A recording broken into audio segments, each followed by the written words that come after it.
Okay. Hello, everyone.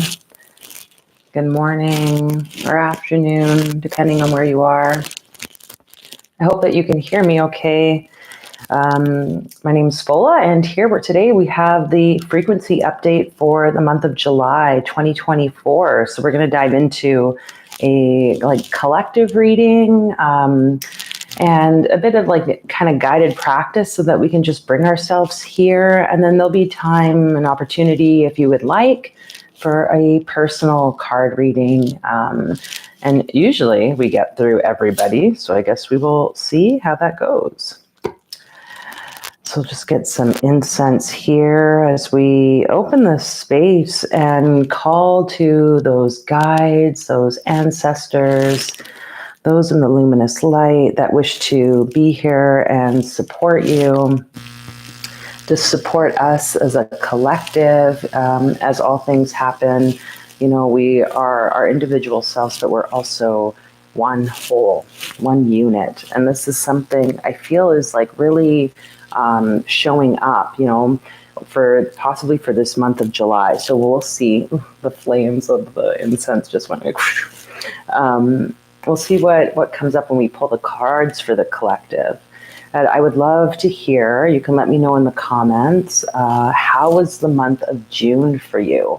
If I'm recalling correctly, the month of June, if you can go back to that reading, it's linked here. It would be one of the lives that we were really being asked to be open to the concepts of what it would look like for past life healing. So there was going to be possibly a lot of recognizable pieces of the past, whatever that means. I don't think we necessarily all have to believe in past lives or that our souls came from other places. Feel free to let me know what the month of June looked like for you. Did that reading show up for you or not? How did it start to shift? For myself, I would say I had these kind of recollections of experiences in my physical reality that would throw me back into the past. But more what was coming up, especially over the last week, was this reminder of the history past of humanity, of souls, and especially those of us who feel called to more the galactic. There might be the term star seeds or so forth. Those types of recollections were coming through, rememberings, experiences, or even just insights and understanding of oh, okay, that makes sense as to why I might be acting the way I act, or kind of struggle living within the confinements, I want to say, of the human world. But whatever that is for you, you can let me know in the comments. So wherever you are, let's just take a moment to center before we go into this collective reading for the month of July. And if it helps for you to have your eyes closed and it's safe for you to do that, you can do so. Otherwise, just gazing down at the floor and just bringing yourself to a moment of pause here. And maybe you have to adjust your body because you feel a little uncomfortable. You can do that. Maybe wiggling in your seat, adjusting your shoulders down, your neck. Just finding your body resting here. Let's take a few deep breaths together here. So on empty lungs, inhaling in and filling up. And letting it go. Feeling the shoulders drop down. And inhaling all the way up, filling into the belly. And letting it out, feeling the diaphragm, everything just contracting again. And one last time, inhaling.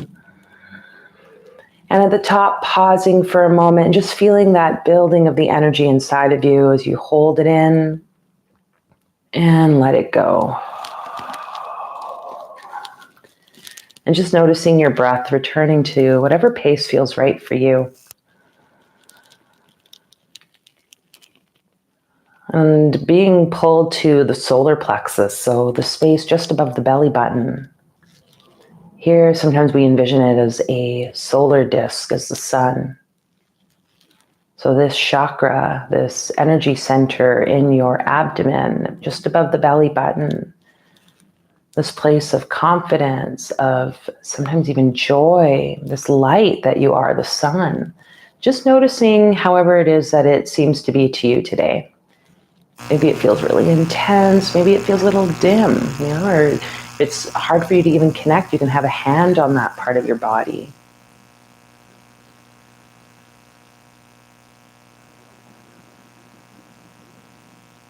We're going to call to the energy of the sun here to light. We went through the solstice back towards the end of June, and this recollection of the sun being this energy center, being the part of ourselves that sometimes, shines so brightly and sometimes is not seen at all.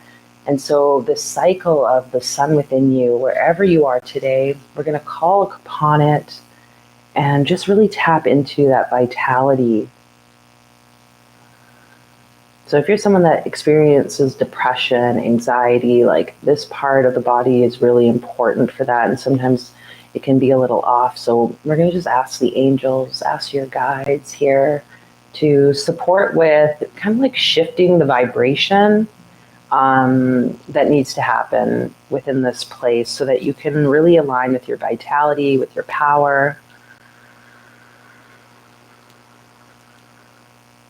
And so you can imagine, if it helps, even breathing in sunlight into your nostrils, into your lungs, down into the solar plexus region.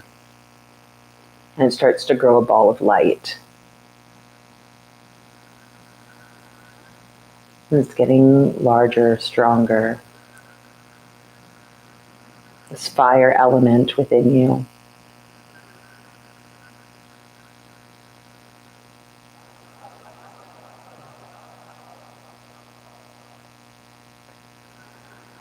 And when we look at the middle pillar on the tree of life, there are kind of like 5 major centers. And sometimes the heart and the solar plexus, it's kind of one and the same, a bit just kind of beneath the rib cage. And here, this is sort of associated with the sphere of Tiferet. So the beauty sphere, this like Christ consciousness sphere, which literally is represented by the sun.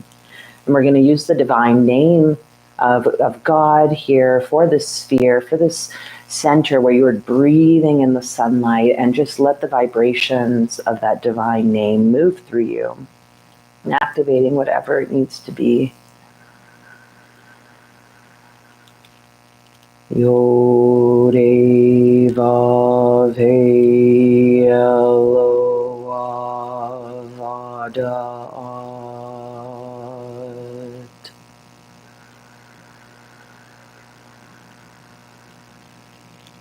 Yod He Vav He Elo Avada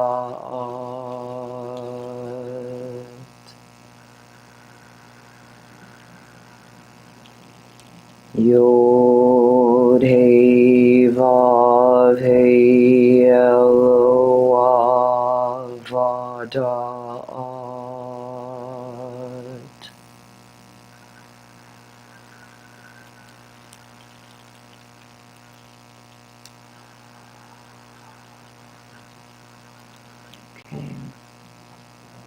And so noticing whatever is shown up for you. And we're going to get into the collective reading as we just return here. And I thought it would be fun. Sometimes we'll do like the bibliomancy. So I have this book today. This is the Agrippa's book, The 3 Books of Occult Philosophy. I'm not overly familiar with this book. So it'll be fun to just open the page, see what shows up, and we'll probably do that for the personal readings as well. But for the collective, let's start with this actually. We're going to pull one of these cards and then see. What is the energy telling us for the month of July? What are the messages, spirit, angels, guides that you wish to communicate to the collective here for this month of July? It's something we need to be aware of. The theme for this month that's going to be, I guess, yeah, kind of at the forefront possibly of some of our minds. We have little luxuries, generates luxurious experiences and surroundings. So hopefully you can see this card. I'm using my other camera today, so I hope it's going to work okay. Oh, you might not be able to read it. Little luxuries, but you can see the symbol for the most part, I hope. So generates luxurious experiences and surroundings. And what does it even mean for luxury? What is that referencing in your life? Something that's been on my mind lately is what is really actually that important? I was going through the bio actually in the beginning of this book, because I was just I want to just read a bit more about what the kind of person compiling this thought, at least about Cornelius Agrippa, or Henry Cornelius Agrippa. And some things that were said, one part that kind of came up was around how he basically, got involved in all these different kind of magical, philosophical, occult practices. And he was curious about it. But also there were people who, thought that maybe he was doing something that was not so positive, as often is the case. And in the end, he kind of just, he started to hide away. He kind of was just keeping to himself, and if we think about luxury, if we think about these experiences of when I think luxury, I think the vastness and just this very expansive way of being or living life. And I think our society has imprinted this in our mind of okay, well, more is better, and the more expansive we are, the more of anything, then the better. But this card itself is saying little luxuries. Okay, it's saying that something here about the experiences and the surroundings. Generates luxurious experiences and surroundings. So if we think even about our solar plexus area, and just that again, that feeling of the sun generating energy, generating out, we could say that the sun itself is a very luxurious part. Without it, we would not be here, right? And yet it is I wouldn't say the sun's simple, because I'm sure chemically there's so many pieces to it that we still have no idea about. And yet it just is, and it exists, and it's something that we have somehow taken for granted. How often do we actually even allow ourselves to connect to the sun? Some of you may have practices, some that I recommend are the solar adorations, which are a way to go throughout your day and honor the sun at least 4 times throughout the day at certain periods of its kind of height in the sky, and to acknowledge that inner sunlight, that the connection to your divineness, your divinity, okay? So whatever that looks like, these little luxuries for this month, we're going to do the bibliomancy here and see what wants to show up in this book to guide us as we open up our minds, we open up our hearts for this month of July to the little things. So let's see what it says. Okay, my finger wanted to go here. Of the virtue of writing and of making imprecations and inscriptions, whatever imprecations are. Okay, I'm going to start at this part, I guess. The use of words and speech is to express the inwards of the mind, and from thence to draw forth the secrets of the thoughts, and to declare the will of the speaker. Now, writing is the last expression of the mind, and is the number of speech and voice, as also the collection, state, end, continuing in iteration, making a habit which is not perfected with the act of one's voice. And whatsoever is in the mind, in voice, in word, in oration, and in speech, the whole, and all of this is in writing also. And as nothing which is conceived in the mind is not expressed by voice, so nothing which is expressed is not also written. I'm going to read that last line again. And as nothing which is conceived in the mind is not expressed by voice, So nothing which is expressed is not also written. And so he goes on here about the use within magic of writing. I mean, we know the importance of writing. Oh, it's interesting too, like how, we can see these words on this initial card here, and they're words, and we can express, different meaning with these words. But it's like, what do these words mean to you?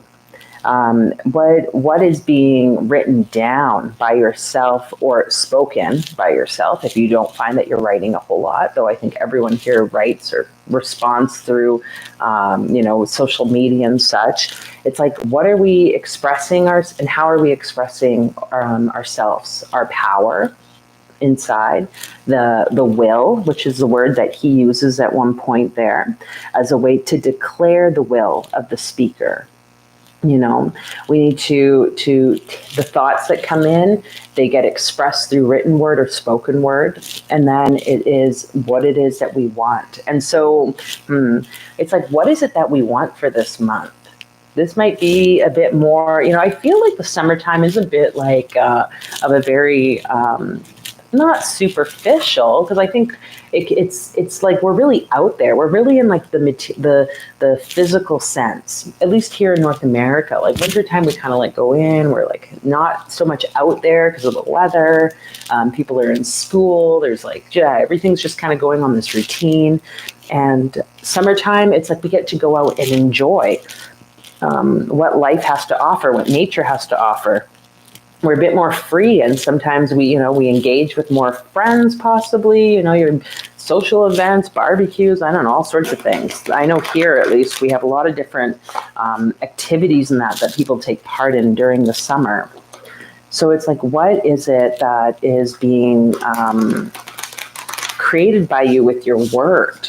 And if you aren't sure what that is, then perhaps it's time to write it out. And I find this funny because I'm just working on a video that's going to come out soon about journaling. Like, how does one journal magically really to create more in life? So, okay. So we're going to just see what the tarot cards have to say. And there's already two. We got two princess cards. The Princess of Dis. If this to me is like one of the most physical cards that we can get, like it's like the lowest world on the tree, and it's about the earthly realm, Dis, and then we have the Princess of Cups. So we have an emotional aspect here along with the physical, and we know these things are tied. We know that and I am thinking, for whatever reason, to the book of Genesis, where I think it says that God, before there was just this kind of space, and there was just this conglomeration of matter or energy, and then there was a separation of the land from the water. They kind of made the separation of these two. And oftentimes our thoughts can be impacted so much so by our emotions, right? That is completely normal. What I've been learning this past little bit is every thought, every emotion, these are all parts of ourselves. Sometimes I find it easier to recognize when it's a fear or anxiety of something external to myself than it is for the internal world. So I guess what I want to say with that is maybe for this month of July, there's going to be a need to really recognize the thoughts that are kind of present in your life, but more from the place of what is the emotionality beside that? How is it showing up? Especially when it comes to the things, those little luxuries, the things that make you happy, the pieces that light you up. Again, the sun is a luxury. It gives us life. It gives us so many things, and then we take it for granted. So what in your emotionality is maybe showing up that then is impacting your minds, that then you are putting out into the world through your words, through what you write, what you speak, okay? What do I want to say? Anything else about this card? I'm being drawn to the lotus flower that the Princess of Cups is holding. Or it's not, she's not holding it, it's kind of balanced on her, if you can see it, it's kind of balanced on her gown here. And so there's something about this like opening up, this blossoming that's happening for this month. And, you know, again, even just nature in general has this like sense of, how can I mark this? Everything in nature, including the sun, has this sense of this luxuriousness if we just allow ourselves to really like stop and smell the flowers, you know. And in those moments, even though everything seems barren, and I'm saying that because I see it in the Princess of Discs, you know, she's standing there. I think her card actually is representing like kind of like the months towards the like fall equinox in September. Don't quote me on it, but yeah, I think she kind of marks a period of time like that. But she's like standing in a forest that's pretty much barren. You know, there's no leaves on the trees or anything like that. So it's like when life feels like that, if you're feeling depressed or down or just like, like you don't feel like you have these luxuries or that things are working for you, maybe the experiences that you've been hoping for haven't really been there, or your physical environment isn't really showing in that way. I feel like we're being asked to really check into like the nature world here for this month. Stop and smell roses, which is a practice I would definitely recommend. I've noticed I do that more now. It's like if I go by flowers, I will like pause to smell and like just take it in. You know, even if it's like something like there's like some flowers here on trees that I'm like, oh, they're so gross, you know, but it's like, okay, there's something here right now in this moment, sensually, that wants to like connect. You know, we can go and sit at the river. We can go to the zoo if you are someone that likes to go to the zoo and like just watch nature in its like in its environment. Even though I know that's not a natural environment necessarily, but still. So we have the Three of Wands, virtue. When we go through the tree of life, we learn about, you know, there are vices and there are virtues. And each sphere on the tree has like one, for the most part, has a way in which we want to draw out like the best qualities, kind of a virtue. And then if it's out of balance, that sphere, we can be in the vice. We can be in like, you know, the not great balance of that particular energy. But we have here the Three of Wands. So there's something here about fire. There's something here, interestingly enough, too, with the three, it being with Binah, the mother sphere, which is the great sea. We can see that again with the water. So we have earth, water, fire here. And we're kind of being called, you know, I don't think he used the word virtue here, did he? I don't believe he did. But like, it's kind of like, how are we expressing ourselves? What are we speaking and saying or thinking or feeling that is in a way this expression of our kind of highest version of ourselves? I just want to read this again. Okay.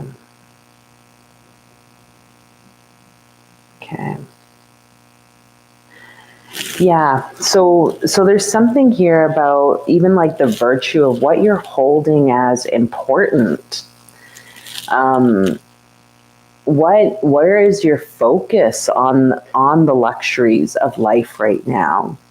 I just had this thought downstairs actually this morning, and it really had me ponder. I was like, do I have a belief at all about money leading to like popularity? Like, so I just want to speak that to whoever needs to hear that, because I was just like, oh, I've never had that thought. Like, is that something that I hold as like a virtue in high regard? Is that oh, okay, well, money has a link to, well, I guess we could say fame, popularity, being seen, whatever the case might be.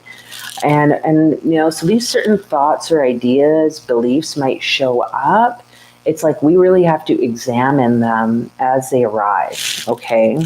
I love how it is a 3, this card, because what I'm hearing with that too is a bit of this idea then that, okay, we might get a belief or an idea that shows up, and we get the chance, being that it's the 3rd sphere, before it comes into the physical representation in the 4th, before it comes so the all father, or all spirit, father and mother, when those 3 join together, before it comes into the physical, actual tangible reality of chesed, it's like we get a chance to almost stop and ponder, hey, is this belief, is this idea even true?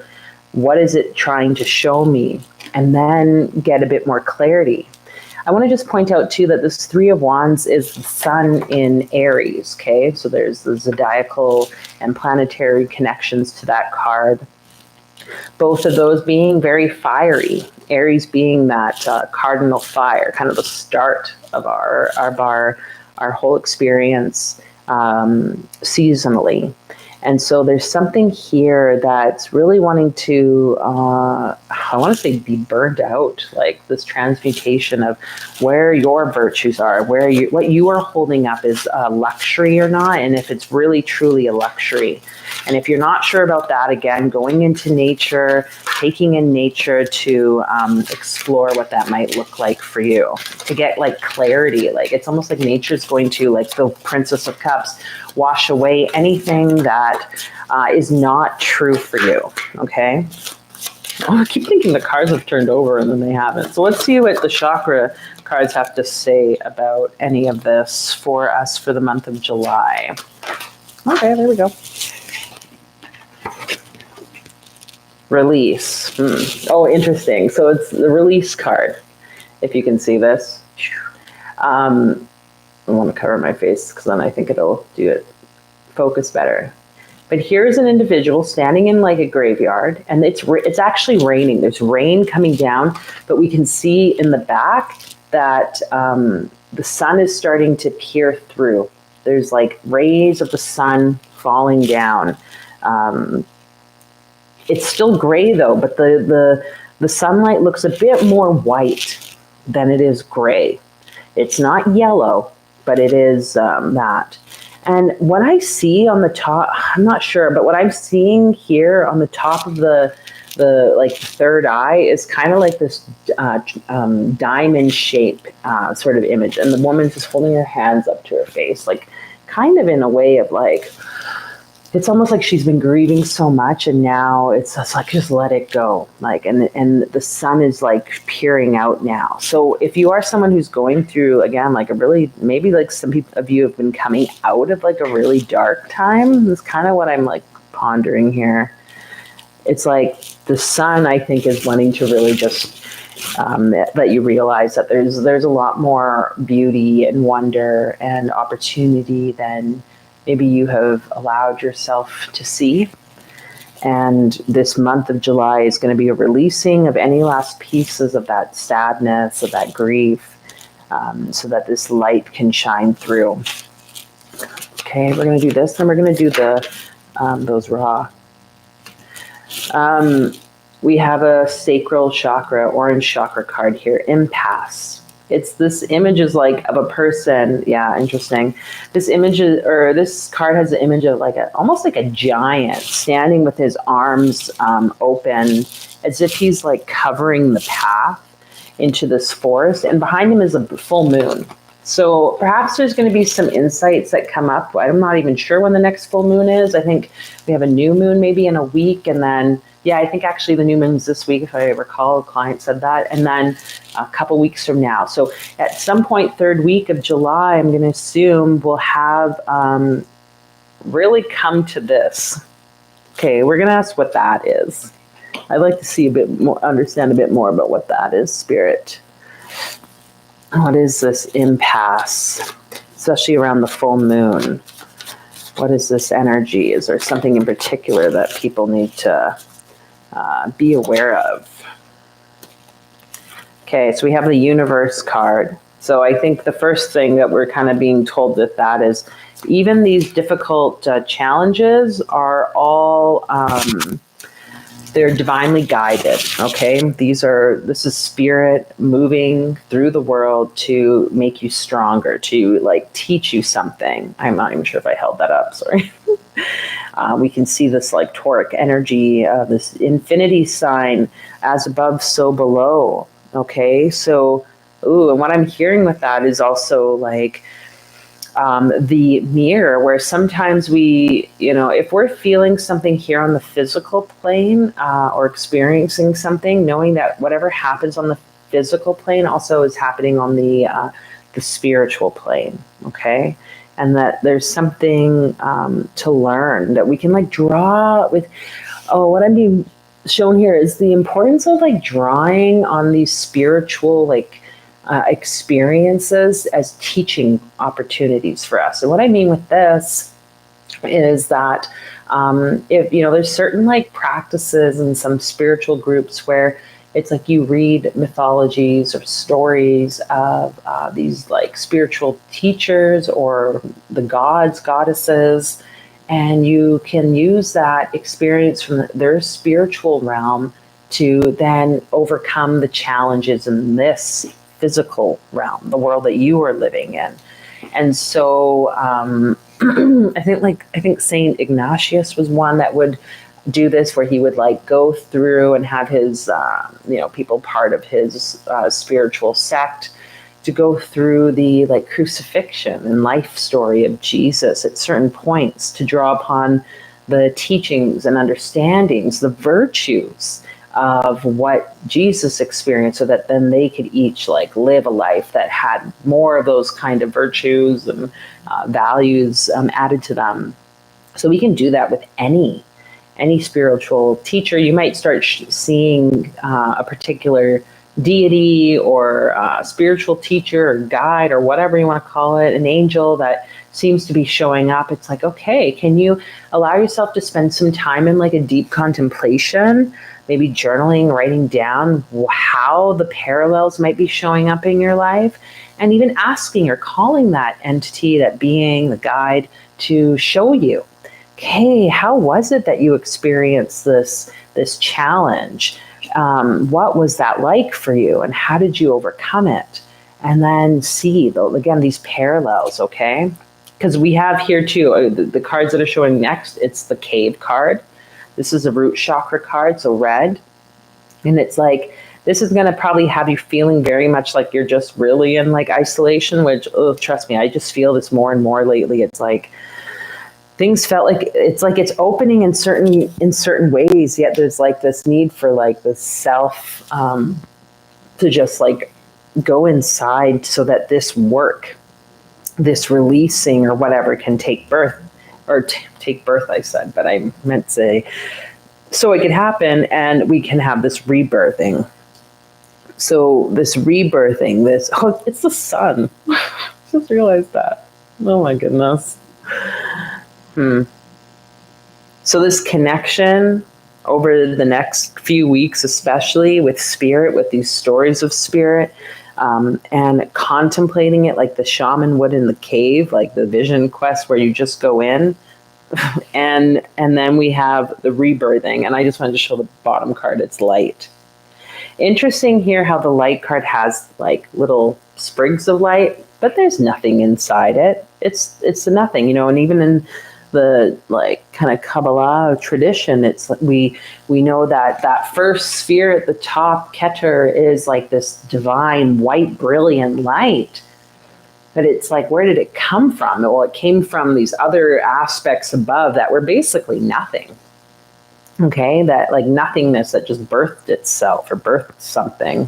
That's how I conceive that. Okay, we're going to pull a couple more cards here for the collective. What time is it? And then we're going to go into personal reading. So if you would like a personal reading, you can let me know in the comments. It's a quiet morning. It's a holiday here in Canada. I kind of wondered, should I do this today? But as I'm not a nationalist by far. I was like, let's just do it today. People can watch the replay. But yeah, okay, these cards. I just want to show you, these are a newer deck. I love the eye. It's called the Sacred Symbols Oracle. It's been a fun deck to use over the last month or so. I think I've had these now. I don't think I've used them on here yet, though. So let's see, what card or symbol can we maybe draw upon as well as we do this work, as we release and overcome whatever this impasse is. I'm going to maybe pull two, actually. I'm going to pull one for this impasse to use that. We could kind of use it like a Reiki symbol to, you know, if you get an idea or a thought that's kind of like, oh, it's like, okay, how can you clear it? Okay, so we're going to, what's that card? Please, Spirit.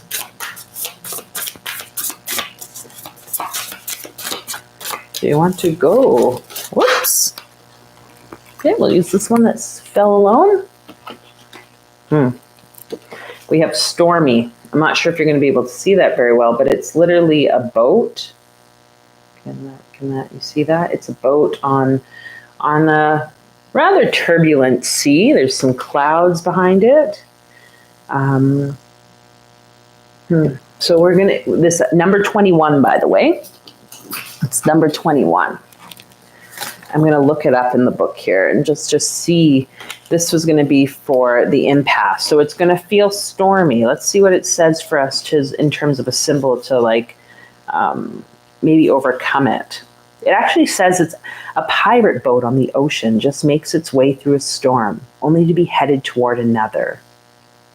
Interesting. We just watched Pirates of the Caribbean last night too. So drama straight ahead. Prepare and brace yourself. Conditions are not favorable at this time. Wait the storm out before proceeding. Please don't worry either. The weather can change very quickly.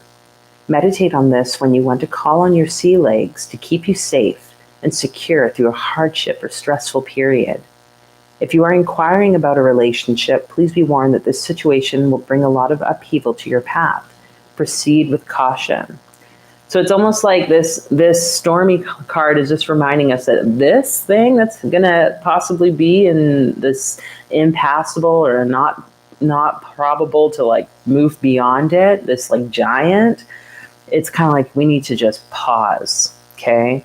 And I feel like I was recognizing that with the seeing of like, okay, there's nothing that you can physically do necessarily, but what you can do is the internal work of calling upon the spiritual stories of guides, the divine that have gone through these things and like going inside, right? Just kind of like being in the reflection of what is, that wants to be released, that wants to be learned from this place. Otherwise, trying to, push through it could lead to you going over the boat, going over the edge, really falling into the, what did it say? It said like drama, right? Silence is another word I'm hearing here. So let's see, what here then, Spirit? Is there anything from the personal place of releasing that is a symbol that can be used by folks over the next month? Okay. Okay, we got a couple cards here, but so we have the air. So now we have all of our elements: earth, water, fire, air. So drawing upon this symbol, you can draw it on yourself. You can put it on your altar or whatever place you keep things. Maybe doodle it out and draw upon air, okay? Air being associated with the swords, with the thoughts. Where is your mind? I'm here, where is my mind? Where is my mind? Yeah. And then we just have like these other two cards showed up. And what is it? Transmute with the snake. So if snake medicine is showing up for you at all, yippee, because that's a powerfully transformative energy. You may see more snakes. I know they definitely come out during the summer months. And then we have the growth symbol, this spiral, okay, which was also in the center I'm just going to point out here, it was also in the center of the sun here. You can see it's like almost like a spiral. So there's something here. If you can get to a labyrinth, if you can move your body to clear your thoughts through like a walking meditation, that might also be something that can be very powerful for you over this next month. So I want to invite you to do that in whatever way it feels right for you. Let's pull one angel of abundance, just so that we have that.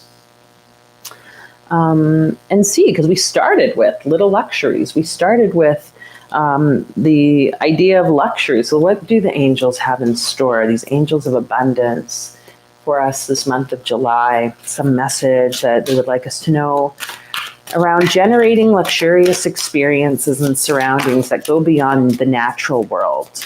I feel like this is like kind of, this reading has like two parts. It started with that, like stopping and smelling, which I think we can still do that, right? To help clear the thoughts of the mind, to clear the worries of whatever this impasse is. Woo! That was a lot of cards. We're going to just do that again. Okay, maybe we'll do this one. Unlimited ideas. Your mind is one with God's mind.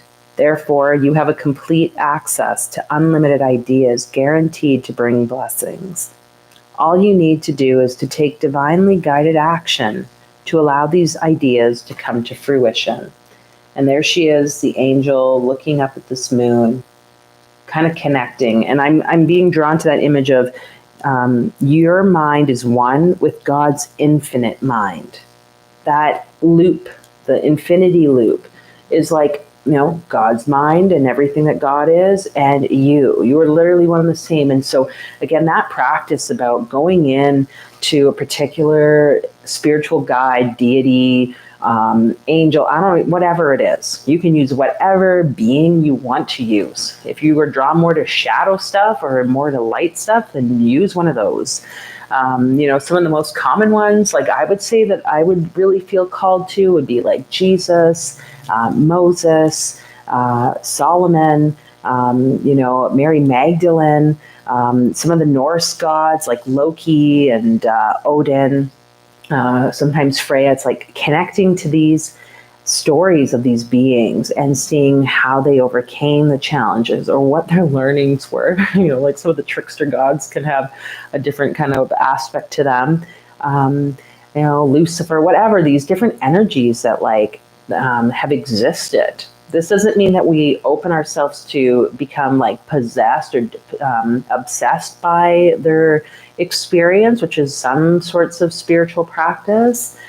This is about just kind of reliving a recollection of their story and then asking questions, right, through our writing, through our contemplation of our thoughts to receive the guidance that wants to come through.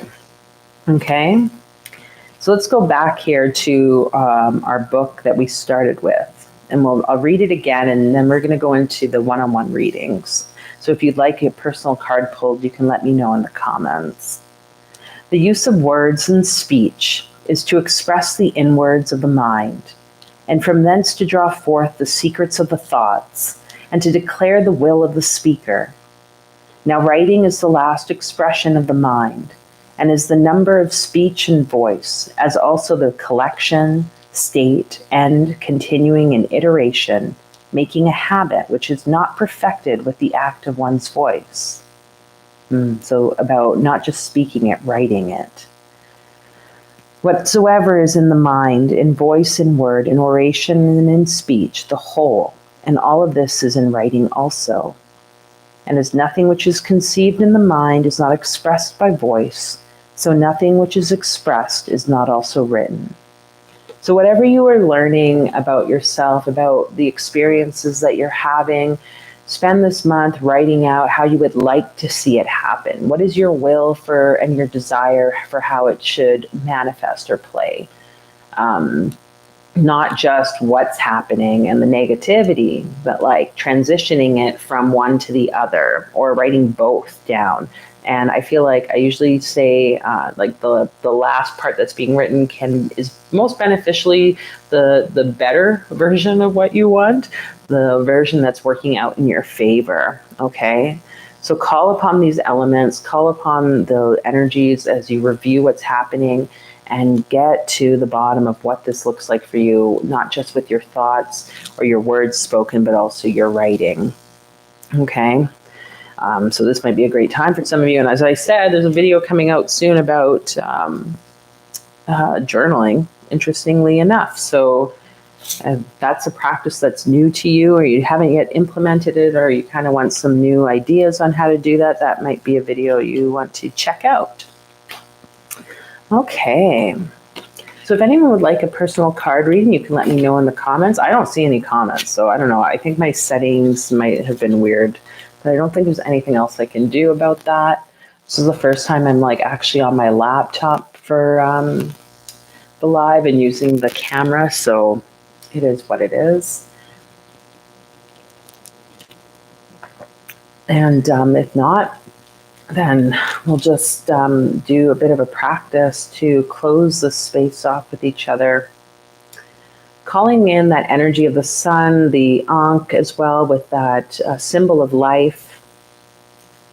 And this has a Lemurian crystal on it, which is important in my perspective around, oh, hi, Angel. Hello. Around that past life energy again. Anyways, Angel, if you would like a card pulled or cards, let me know. But just sending you this light, each of you. Hi, Nick. If you would like to just breathe in the energy of the Ankh, of this life.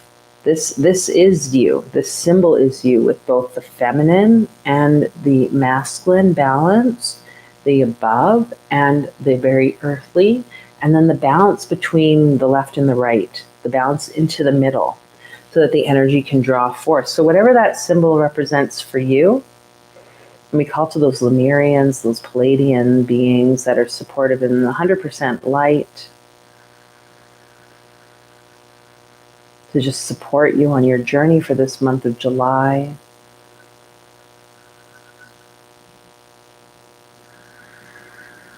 And to those of you that would like a personal card pulled, you can let me know in the comments, and I will do that.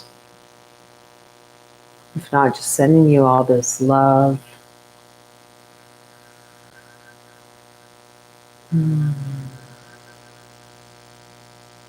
Oh, thanks, Angel. That's really sweet of you.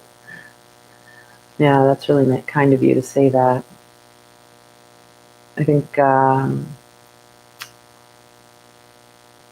yeah, we all have purpose here on this earth, you know. So, and I'm, oh, for sure, Nick. Okay, I'll pull you some cards here. And I wanted to speak. I think ads are like running. I'm just seeing some little notification on the bottom of my screen. So apologies for that. I've never seen that pop up ever before. Maybe because I'm on a computer. But Nick, let's pull you some cards then. And yeah, let's see what the universe has to say for you. And Angel, if you would like cards, you can let me know too. So Nick, legit reviews 1. Let's see, what does the month of July have in store for you? So what I'm really feeling, Nick, you know, we started off with the solar plexus kind of meditation. What I'm feeling though for you is almost like in this space of your belly is almost like hollow. What is this about, Spirit? Let's pull a card and then check the book. I almost feel like, Nick, it's like, are you like, you know, like sometimes we can try so hard to like birth something, like an idea. Maybe there's like some inspiration that we have, and it's like, I'm feeling like here too, it's almost like a headache, like, ugh.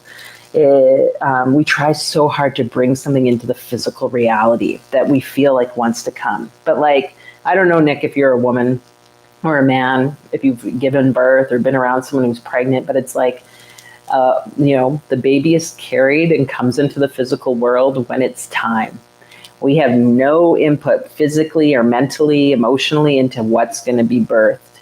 And so I feel like Spirit's kind of telling you, like, you need to like ease off the pressure that you're creating in your head on what wants to come out. And it might even be that you're like creating such a pressure, Nick, of like, I need to have something to create. There needs to be something birthed here, but like, it's just hollow. Like there's nothing yet, because it's like, no. So I just want to speak to that. Oh, interesting. So this was the card that came out first. And this is the card I felt like we had to look at the bottom of the deck, Nick. Okay. So 10 of Swords is ruin. And we have the 9 of Swords, which is cruelty. I'm going to just pull them both out. Ooh, lots of fire. And underneath that is the Prince of Wands. Just anyway, lots of fire. Sun in Gemini or Pisces? I don't know what that is. Gemini, I think. No, the moon. I think it's the moon, actually. The sun. No, that wouldn't make sense. I think it might be Pisces. But, and this one's Mars. So you have a lot of fire here. Yeah, there's something about your thoughts, Nick. There's something about your thoughts that have kind of been like tormenting you, I want to say. But, you know, I guess what I want to highlight around these numbers, 9 and 10, is that these are the ones that are at the bottom of the tree, 9 being Yesod, which is tied to like the astral. And also we have the 10, which is the Malkut, which is the kingdom, the earth. So there's something here about something that will come through, that will come to fruition. But there's like, you need to kind of like release the thoughts, like stop being so cruel on yourself. Stop, because that's ruining you, kind of, is what I want to say. Okay.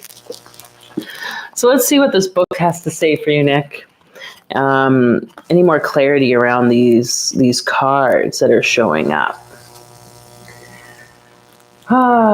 Chapter, I don't know what this is, 55, I think it is. How auspicas are verified by the light of natural instinct and of some rules of finding of it out. Finding of it out, yeah, okay. So just hear these words and do what you will with them, Nick. Auspicia and auguria, which foretell things to come by animals and birds. Orpheus, the divine himself, as we read, did teach and show first of all, which afterwards were had in great esteem with all nations.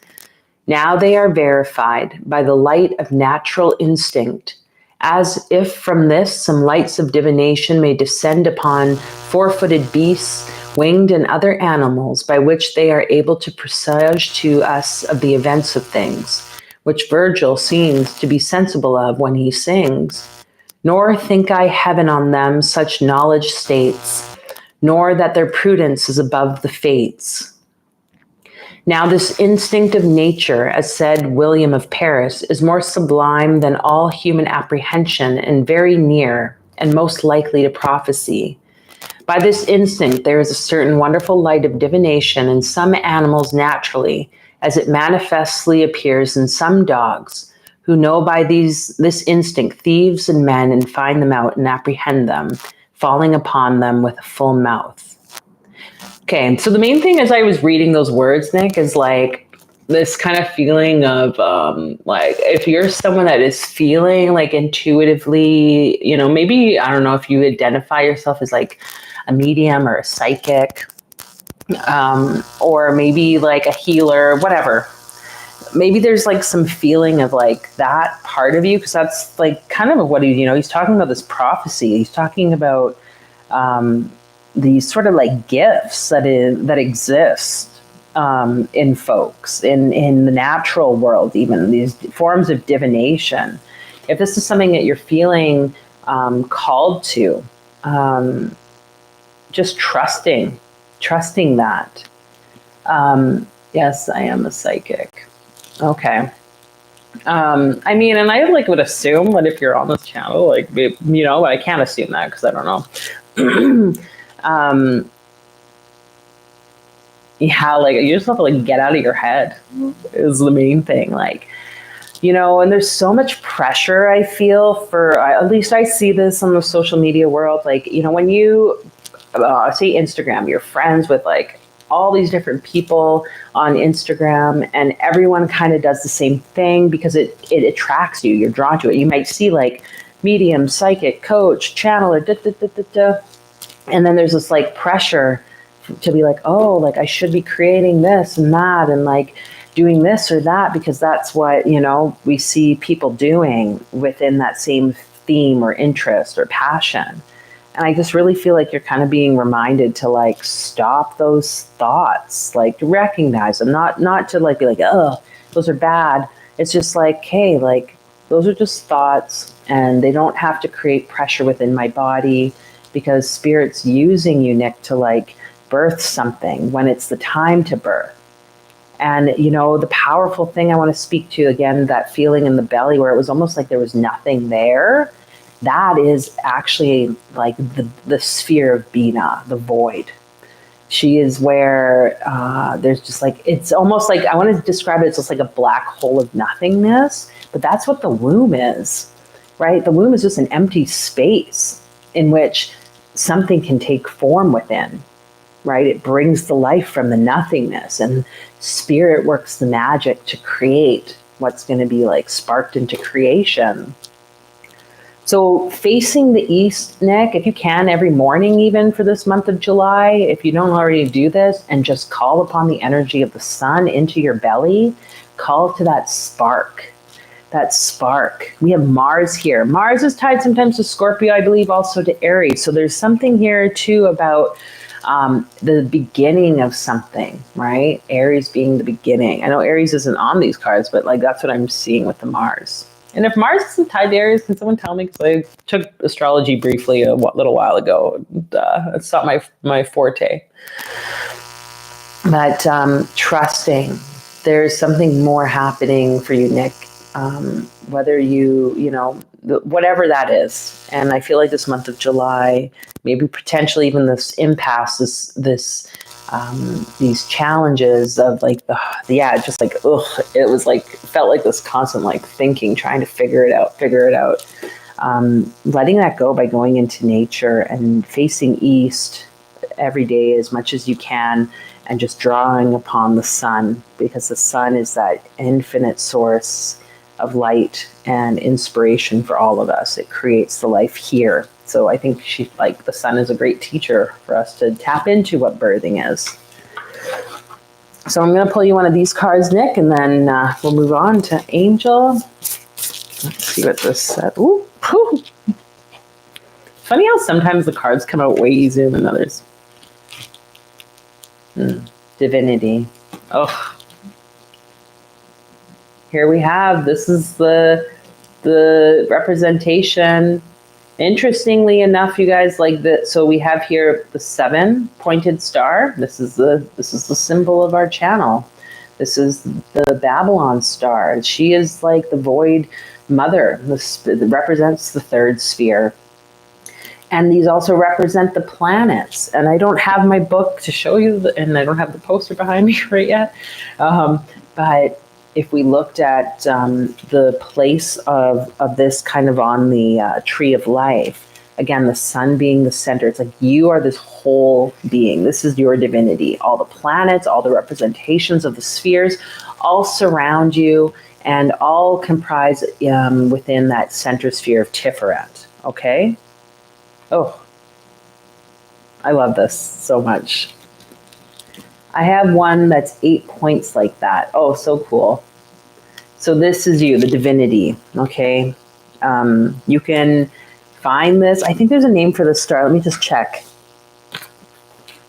I just call it a 7-pointed star, but I think there might be another term for it. The heptagram. The 7-pointed fairy star, or heptagram, is used as a symbol in modern magic. It has several names, including a fairy star and elven star. It's used to represent the world of fairies. It's believed this star is important as the number 7 is in various spiritual traditions of the world. It can also provide a bridge or portal to the Fae and the elemental kingdom of magic. It's not to be used recklessly or carelessly. So you can meditate on this when you want to connect with the unseen elemental beings for support. Andrew. or Andrew. Oh my gosh, why did I call you Andrew? That was weird. Nick. Yes, I have a golden tesseract, hypercube. I got a download about isosceles triangles. Oh, isosceles triangles. Sorry, there's like a little icon blocking it. Yeah, there's something about these symbols. Sweet. Ooh, okay. And why do I keep wanting to call you Andrew? That's weird. Maybe there's some Andrew in your life, Nick. But whatever that is. Thanks for being here. Okay. We are going to get you some cards, Angel. And if anyone else joining in would like some cards pulled for the month of July, I'll hopefully get you in there as well. So, Angel, let's connect to your energy, feeling a lot in the heart space. So I just invite you to connect to your heart, to breathe into that space. I feel like you have a lot of love to give, is what I'm feeling there. Which is cool because your name is on there, Angel. Like, like angels do give love,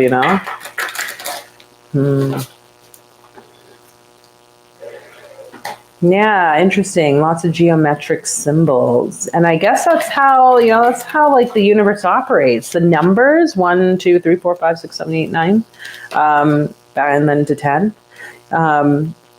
These are representations of these symbols, of these sacred geometries, 1 being like, it's got the point, then we have 2 can like lead to like a line, and then 3, and then 4, and so forth. So it's like, what are the connections between these numbers and the symbols? And if we think again to the heart space, Angel, like that heart space, I believe the heart, 6, the Merkaba. So the upward pointing triangle with the downward pointing triangle, that chariot that transforms us, moves us. So let's see what cards want to show up for Angel here today for the month of July. These cards all of a sudden seem so big in my hand. Ooh, do you do card readings, Angel? Oh my gosh. I feel like you're handling something that seems too big for you.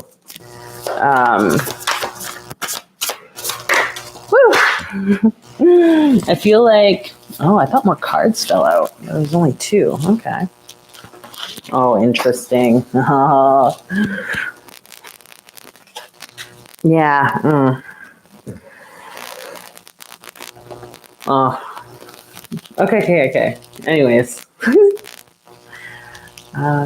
Yes. And I'm Scorpio by both. Okay. Anyways, interesting. So I feel, Angel, like you're almost like juggling some things that are too much. It's too big. You're not able to like really handle it right now. So I wonder if there's some things that kind of need to be like put aside. And so you could like set your focus on just like 1 or 2 things right now, and really draw upon the energy of like focus for this month of July. What's this card? Okay, so we have the 5 of Swords, which is the defeat card, and we have the 7 Arcana, which is the Chariot, which is the Merkaba. The Chariot. This is the vehicle that moves us in the direction in which we're going, and it's interesting. It's like a knight riding a chariot, but it's like kind of paused because the sphinxes are just like chilling there. It's not in movement just yet. But he's, in the traditional deck, Rider-Waite deck of the tarot, the chariot's there. He's not holding the reins. He's like, he's not guiding the sphinxes. It's like he's using kind of his mental ability to do that. And it's like something about being okay with that. And, if we think about this chariot and being in war and, the generals of a war would need to know, when is it okay to push forward and when is it okay to stop and acknowledge a defeat. Like, I just can't do it all. Like, we could try, but like we'll fail at doing what we feel or thought we could do. And that's hard. It's like acknowledging and accepting this defeat, so to speak. But like acknowledging and accepting it as not like a bad thing. Because I'm really noticing here the reverse pentagram, right? It's a downward facing pentagram, which most like old occult writers and stuff would say that's bad. It's like represents like the evil, because it's like the opposite. It's like the thing has turned on itself, right? So whatever that means to you, maybe you've really like created this damnation of like, oh, if I can't do it, then like this is not ideal. Yes, I'm in agreement. Okay, I'm going to check the book here for you, because I feel like there's something about this chariot, I mentioned that Merkaba, that as like really the forward movement, because that's going to be the divines with you, helping you to create and get done what wants to actually be birthed through you. And the fact that this guy is like holding that, again, like it's like a solar disc, like kind of like our meditation, right? He's holding this in the center. One could even say that's like a zygote or whatever, like a cell. The cell that's about to then go through its division process. What? Mitosis? Is that what it's called? I looked up one video on like cell division a little while ago, and my YouTube feed was like all that for a good like week and a half. It was annoying. I'm laying it all down. Radical surrender. Yeah, what if by surrendering that, waving that white flag, there's actually so much more to gain? Let's see what the book has to say for you. Okay, where's this about? Chapter 48, I think is one of the, I don't know all the numerical values still, you guys. Yeah. This is the chapter in the book called Of the Virtues of Places and What Places Are Suitable to Every Star. My finger kind of ran here, so let's read. So they say that an herb growing upon the head of an image, being gathered and bound up in some part of one's garment with a red thread, shall presently allay the headache. I can alleviate is what it means. And that any herb gathered out of the brooks or rivers before sun rising, and nobody see him that gathers it, shall cure the tertian. If it be bound to the left arm, the sick party not knowing what is done. But amongst places that are appropriated to the stars, all stinking places, dark, underground, religious, and mournful places, as churchyards, tombs, and houses not inhabited by men, and old tottering, obscure, dreadful houses, and solitary dens, caves, and pits, also fish ponds, standing pools, fens, and such like are appropriated to Saturn. Unto Jupiter are ascribed all privileged places, consistories of noble men, tribunals, chairs, places for exercises, schools, and all beautiful and clean places, scattered or sprinkled with divers odors. Again, he's going on through all these different places.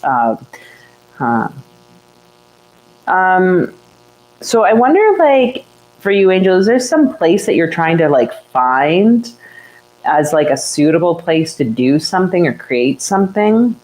Like one of these projects or whatever that you've been feeling called? It's almost like you want to really sit down, because he's going through, like, all the different planets and what's tied to it. It's like, maybe there's a particular planet, which I want to say right off the bat, like maybe it is Venus, because 5. No, sorry, I lie. Don't listen to that part. But when I saw that, oh no, Venus is on the card. That's why. Oh, weird. 5 being Gabura, Mars and Venus. Okay. This has Venus on it though. Venus and Aquarius, I believe it is. I want to just read what 5 being Gebura is Mars. And it says, to Mars, fiery and bloody places, furnaces, bakehouses, shambles, places of execution, and places where there have been great battles fought and slaughters made, and the like. And to Venus, pleasant fountains, green meadows, flourishing gardens, garnished beds, stews, and according to Orpheus, the sea, the seashore, baths, dancing places, and all places belonging to woman. I mean, personally, I know where I feel more of a pull to, and I just read that. But maybe there's something there for you to kind of contemplate. Have you been kind of pulled into some places where it's like not, like places of execution where battles have been fought? It's like, ooh, why would you not want to retreat and claim defeat and be in the place of like Venus, which is interesting because like the thing I mentioned this 5-pointed star, Venus being the light bringer, right? The morning star. Lucifer, it's tied there, and yet there's this sense of the evilness within that, like even in our society, like too much of the beauty, too much materialism, which I associate Venus with, has been perceived as a negative thing. Yet, like for the feminine, it even says right there, all places belonging to woman. So I'm not really sure what that means to you, but whatever, it needs to be spoken by my mouth. Reconnecting with my inner self in all ways. I feel I'm being called to teach in some, I can't see what it says. In some way, but very uniquely. Oh, okay. Well, I'm going to just put this here, and we're going to pull you one of these cards. Whoops. If I don't spill all of my incense ashes everywhere. Let's see what this says. And if anyone else here is watching, they'd like cards pulled, you can let me know. Angel, let's see what these symbol cards. It's got like a sweet smell of something, which is interesting. What is that smell?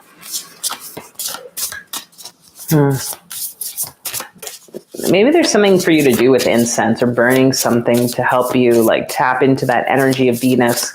I do not have my correspondence book here, but if you look up incenses or scents for Venus, because I cannot tell you off the top of my head right now what that is, that might be worth something to take part in. So find a incense tied to Venus, Angel. Now let's see, what do you have here? Symbols. This one? Power. Isn't this Hathor's symbol, I believe?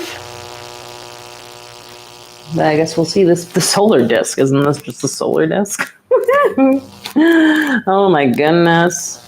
Oh, where's the book? I need this book. 46.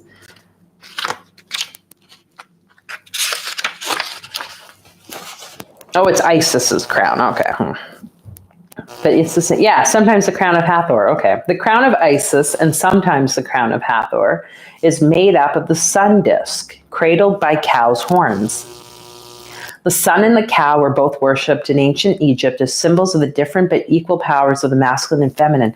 Fascinating. We have that, the Mars with the 5 and the Venus energy here. And both of those, by the way, on the Tree of Life, one Venus, like with Netzach, is down here. And then you kind of go up a diagonal to the sun at Tiferet. And then you go up to the opposite side for Gebura, which is Mars. So there's something about this link with the sunlight. You are powerful, Angel. You are worthy. You are sovereign. It is time to remember your worth. Drawing this card invites you to take your place in the starring role of your life. There is no need to play small here. You are being granted permission to display your strengths for all to see at this time. It does no service for you to hide your gifts. Drawing this card can also indicate that it is time for you to call your power back from any situation where it may have been taken or given away. So that just confirms for me what we were saying. Like, there's some things you're going to have to put down. You're going to have to call your power back. You're going to have to pause, really reconsider, tap into what the beauty aspects are that you want to create, around amongst this kind of Venus energy that might even not be really looked very lightly upon by others, and allow yourself to just focus on what that is that wants to come through you that's going to be lighter. No one here is judging you or saying that, oh, you failed, you didn't do good enough. It's just like you're, royalty, I feel like, knows when and how. Like someone in power needs to know when to say no and stop or set boundaries around certain projects for that place of success. And also, I just want to say that sometimes it's just like, this isn't the time for that project. Doesn't mean it's going to be gone forever. So don't just throw everything away. Like, if you have like all these notes or I don't know, whatever, it's like, just maybe file them away. And trust me, it's like, oh, when it's time, it'll return again. Okay. So I feel like that's all I have to say about that. You could call upon that Venusian energy, using the incense of that particular sphere of Netzach of Venus. Look up incenses or scents, perfumes for Venus, and see how that can start to draw energy in for you. Because that's interesting. The Gebura is kind of, in my eyes, the chariot. The king riding into a battle on the chariot is kind of like the magical symbol for that sphere. So you are really being called to balance both of these things. Okay. Oh, I think that's all I have to say about that. Oh, so much fun, folks. It's a pleasure, as always, for you being here. If you aren't already subscribed to the channel, you can do so by hitting the subscribe button. And feel free to join our community too. On Saturday mornings, we have the Ouroboros 713 gathering. We don't have one now, I think, until July 13th. I'm going to be at a festival this weekend. Any of you that are in the Edmonton area here in Alberta, maybe I'll see you at Wild Roses Fest, a great women's festival that holds all things holistic and spiritual. So maybe I'll see you there. If you see me, come and say hello, because I probably might not recognize who you are without already talking with you. Otherwise, though, that Ouroboros gathering is just like a free, by donation virtual call. People can join in. And I have it by donation. I don't care. If people are paying or not paying to come and join, you can do so. I know people within the community, like our community members, have access to that. As well as like the WhatsApp group for us to chat and have some conversations around magical things and inspire each other as well. So those are some of the things. You can check out my book as well, Living the Great Mystery. It's down, linked below. If you would like to open up more to the energies of that 7-pointed star as a woman, as the feminine, to tap into who you be and to really start to live this life of like personal power, you can check that out. It's also in the link below. Yes, until the next time, we're going to close off here with a bit of a kind of just grounding as we enter into this month of July together. The 7th month, which is the Chariot, key 7. So that Merkaba, let's just imagine our bodies within that Merkaba. So the upward pointing triangle kind of just above your head, moving out wide, and then kind of coming towards where your hips are. And then the downward pointing triangle, you can imagine it even kind of pointing towards where your knees are and up towards your shoulders. So we create this Merkaba around us, this energy field. As you breathe light into this chariot, the 6-pointed star that's within you and around you.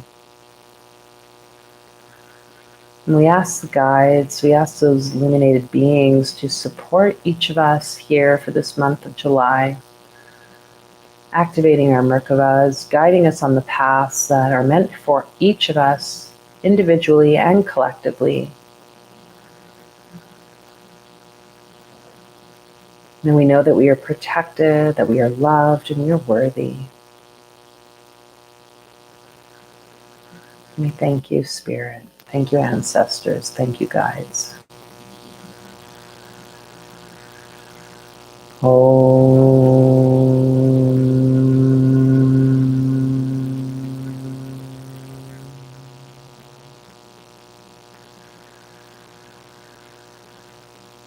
So it is. Okay. Well, thanks everyone for being here today. I hope you have a lovely Monday.